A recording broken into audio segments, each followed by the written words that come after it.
议员刘维英指出，台南市目前有36区由民间来主办中会，不过主办中会不是中会会被警告，而是有诉讼的争议。对此，议员询问地政局的立场，是不是要开放主办中会？对此，地政局回应，目前还是以公办中会为主。过去你在重划为的是有效的去使用土地，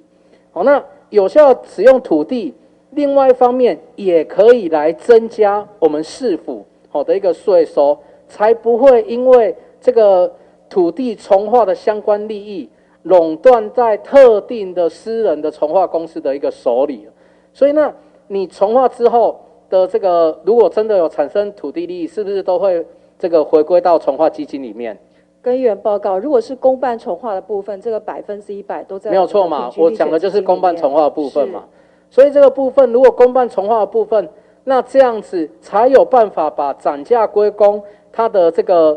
所得的一个利益有效的来分配到我们未来市府每一个开发案上面去，或者说在进行下一次的重划，这个利益才有办法是全民共享的嘛。是重划案务必都以公办的方式去进行，局长有没有办法答应？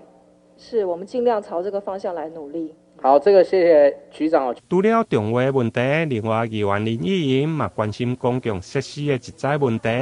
有民众点证，伫个海岸路口，因为有部分的植栽太过大丛，容易影响民众行车的安全。对此，都发局长嘛回应，因为海岸路的阻带较宽，一般拢会考虑树木的下高。如果生长较密，嘛会派人来修正。当初其实在审议这个海岸路中走道的设计的时候，有考量说要用这个比较不会遮蔽视线的这个乔木为植栽，但是刚刚的那个照片这样看起来，就它也是种了一棵树，但可是我们再去看它另外的规定是说，在这个号志跟道路插口10公尺的范围内，就是我刚才说这个，它好像就不可以再种这样的树，所以其实大家是蛮疑惑说，那所以那一棵在那边，它是为了说一个比较漂亮的打卡点，还是海岸路比较特别？因为确实是有民众反映说，如果是行车的话，会因此而看不到这个另外一项的来车。道路口遮蔽部分呢，实际上比较强调的是枝下高了，就是开始长树叶部分是不是有遮蔽这个视线？所以我们在下面的这个枝下高的部分呢，如果达到一个高度之后，实际上这个转弯的一些路径呢，大概就不会受到影响。不过刚才林议员指教的部分，就是有时候树叶会继续长出来，比较部分可能要勤修剪一下。台南新闻林根采访报道。